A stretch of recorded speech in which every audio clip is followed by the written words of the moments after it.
There's a certain kind of person who works harder than almost anyone around them. They're up early. They stay late. They sacrifice things other people wouldn't even consider.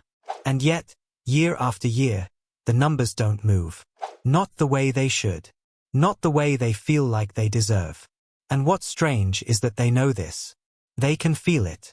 Some quiet, uncomfortable awareness that something isn't adding up.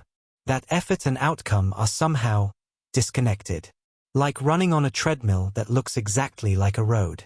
Most people assume this is about money. About not earning enough, not saving enough, not knowing enough about investing. And sure, those things matter. But they're not the root. They're just where the story ends up. What's actually happening runs much deeper than anyone tends to talk about. There's a reason some people stay stuck in a financial pattern their entire life. Not because they're lazy, not because they're unintelligent, and not because they made all the wrong choices. The real reason has almost nothing to do with money at all. It has to do with the way the mind learned to survive. Psychologists and behavioral economists have spent decades studying why intelligent, capable people consistently make financial decisions that seem to work against them. And what they keep finding, across cultures, income levels, and backgrounds, is that poverty is not just an economic condition. For many people, it becomes a psychological one. A way the nervous system learned to operate. A set of beliefs so deeply embedded they don't feel like beliefs anymore. They feel like reality. There's a concept in psychology called a scarcity mindset. It was studied in depth by researchers Sendel Mullainathan and Eldar Shofar, and what they found was quietly unsettling. When the mind is under the constant pressure of not having enough, not enough money, not enough time, not enough stability, it begins to narrow. Cognitively. Literally. The mental bandwidth available for long-term thinking, for planning, for seeing options, shrinks. Not because something is wrong with the person, but because the mind is doing exactly what it's designed to do. Focus intensely on the most immediate threat. The problem is that this same mechanism, which is brilliant for surviving a crisis, is terrible for building anything over time. It keeps a person permanently in the present. Always responding. Rarely creating. And here is where it gets more personal than most people expect. For a lot of people who stay poor, not briefly poor, but chronically, generationally poor, the scarcity mindset didn't start with their own finances. It started much earlier. In a home where money was a source of tension. Where conversations about bills happened in hushed, anxious tones. Where abundance felt suspicious, or even dangerous. Where the adults around them were always just barely holding things together. Children don't analyze these environments. They absorb them. The nervous system learns. Money is unstable. Money causes pain. Having more might mean losing more. And the deepest, most quiet conclusion the young mind draws, not in words, but in wiring, is this. I am not the kind of person who has money. That belongs to other people. Other kinds of people. Not us. This isn't a belief that gets examined. It becomes a filter. Every financial opportunity, every risk, every moment of potential growth gets passed through it.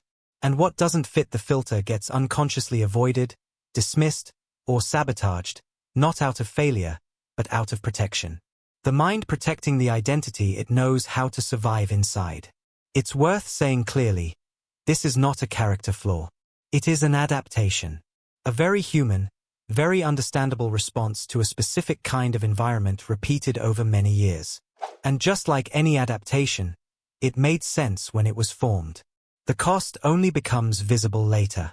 There's a paradox buried in all of this that very few people notice. The same psychological wiring that keeps someone financially stuck often makes them deeply trustworthy, deeply community-oriented, deeply present with the people they love.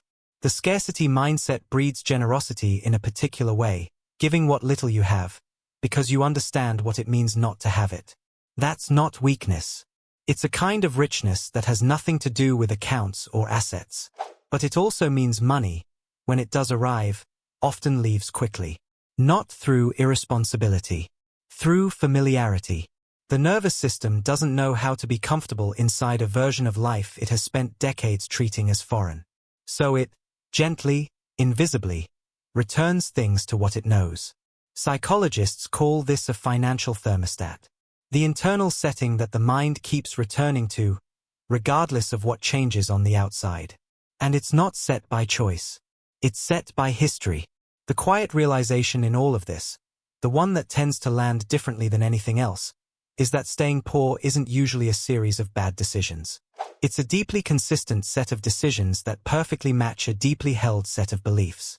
The behavior makes complete sense once you understand the beliefs underneath it. And the beliefs make complete sense once you understand where they came from. Nothing about this is permanent. But nothing about it changes from the outside either. Not from earning more, not from being told to think differently, not from watching enough videos about discipline and wealth. The change, when it happens, tends to be slower and more internal than anyone initially wants to hear. It starts with recognizing the pattern, sitting with it, not judging it, understanding what it was protecting. That recognition, quiet, honest, without shame, is the beginning of something different. If something here felt familiar in a way you didn't quite expect, that feeling is worth staying with. There's more to understand about how the mind relates to money, to safety, to what it believes it deserves. And that understanding has a way of shifting things, not loudly, but permanently.